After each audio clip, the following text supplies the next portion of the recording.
Hujan mengguyur kota kecil itu tanpa henti di bawah payung hitamnya. Nadia melangkah pelan ke rumah tua peninggalan kakeknya.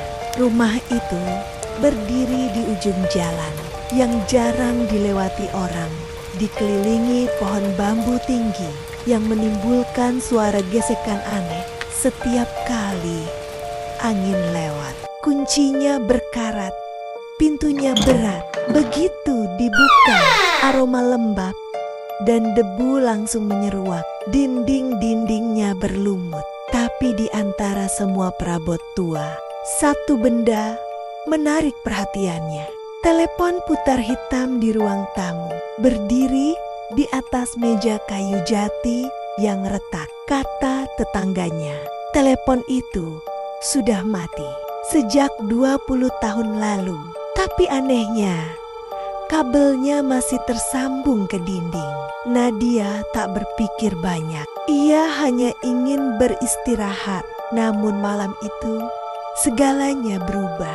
Jam menunjukkan 23.00 ketika suara berdering keras membangunkannya. Deringan telepon tua itu menusuk telinga, terdengar jelas di seluruh rumah. Nadia turun dari kamar, melangkah pelan melewati lorong gelap. Setiap langkah kayunya berderit pelan, seolah ada yang mengikuti dari belakang. Ia mencoba menenangkan diri dan mengangkat gagang telepon itu. Halo, hening. Hanya terdengar desis samar, seperti napas seseorang yang sangat dekat dengan telinga. Lalu suara itu datang, berat, pelan, dan menyebut namanya dengan jelas. Kau akhirnya pulang juga, Nat. Darahnya langsung terasa dingin. Ia menatap gagang telepon itu lama, lalu meletakkannya kembali perlahan. Tapi sebelum ia sempat pergi, telepon itu berdering lagi. Kali ini lebih keras, lebih cepat, dan dari ujung sana terdengar tangisan pelan seorang laki-laki. Keesokan paginya, Nadia mencoba mencari penjelasan. Ia membuka semua laci meja telepon itu hingga menemukan secarik kertas tua dengan tulisan tangan yang dikenalnya, tulisan kakeknya. Jika telepon itu berbunyi setelah jam 11, jangan diangkat. Kalau dia menyebut namamu, jangan jawab. Dia akan terus mencari yang menggantikan tempatnya. Nadia gemetar membaca catatan itu. Ia mencoba mengabaikannya, tapi di pojok kertas ada bercak merah yang tampak seperti darah lama. Malam berikutnya, hujan turun lagi. Petir menyambar. Lampu rumah berkedip-kedip. Nadia duduk di ruang tamu sambil memegang ponselnya. Tepat pukul 23, telepon tua itu kembali berdering. Kali ini ia menatapnya lama. Ponselnya tiba-tiba bergetar, menampilkan panggilan masuk dengan nomor aneh. 00 00 00 00 0. Nomor yang mustahil ada. Ia menelan ludah, mengangkatnya dengan tangan gemetar. Suara itu lagi. Nat, jangan kunci pintunya malam ini. Aku di bawah tangga. Nadia menatap ke arah tangga kayu di depannya.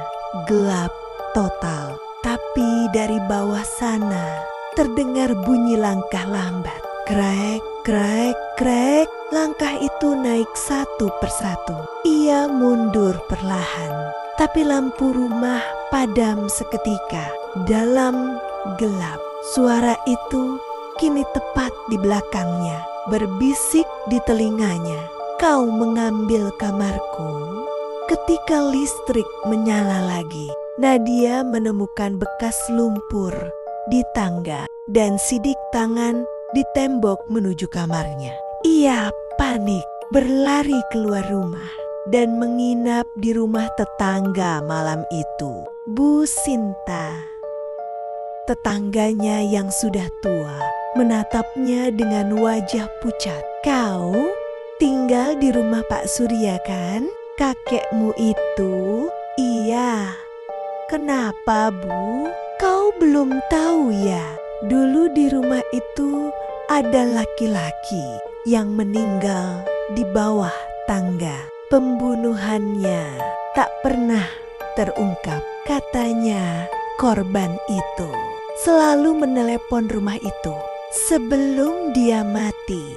Hari ketiga, Nadia pulang dengan tekad mencari tahu. Ia menatap dinding di dekat telepon, lalu menempelkan telinganya. Dari dalamnya terdengar suara berbisik, samar tapi jelas. "Tolong, jangan biarkan dia menggantikan aku." Dengan rasa takut bercampur penasaran, Nadia mengambil linggis dan membongkar bagian dinding di belakang meja telepon. Batu batanya rapuh dan dari baliknya keluar aroma busuk menyengat. Lalu sesuatu jatuh dari dalam tengkorak manusia yang masih menempel dengan kabel telepon tua. Di sakunya, Nadia menemukan foto lama. Seorang pria bersama anak kecil. Anak itu adalah dirinya sendiri. Nadia pingsan ketika ia terbangun.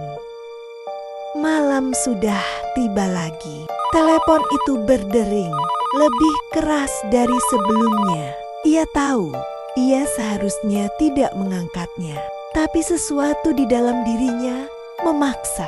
"Kenapa kau bongkar tempatku, Nat?" Suara itu berat, kini bercampur amarah. "Aku cuma mau tahu siapa kau. Aku orang yang dulu disembunyikan kakekmu. Aku mati karena dia. Dan sekarang kau menggantikan tempatku di rumah ini." Tiba-tiba kabel telepon melilit pergelangan tangannya, menariknya ke meja, ke arah dinding yang terbuka. Dari dalam dinding, dua tangan pucat keluar, menariknya masuk. Nadia berteriak, tapi suaranya tenggelam. Keesokan paginya, rumah itu kosong. Telepon masih di tempatnya. Terdengar bunyi berdering pelan. Ketika petugas datang, mereka menemukan hanya satu hal di atas meja. Foto baru. Pria tua dan perempuan muda tersenyum, duduk di ruang tamu yang sama. Perempuan itu adalah Nadia. Dan sejak malam itu, siapapun yang lewat di depan rumah itu selalu mendengar telepon berdering tepat pukul ke-23.00. Kalau kau kebetulan berjalan lewat dan mendengarnya, jangan sekali-sekali menjawab, karena bisa jadi nama yang disebutnya adalah namamu sendiri.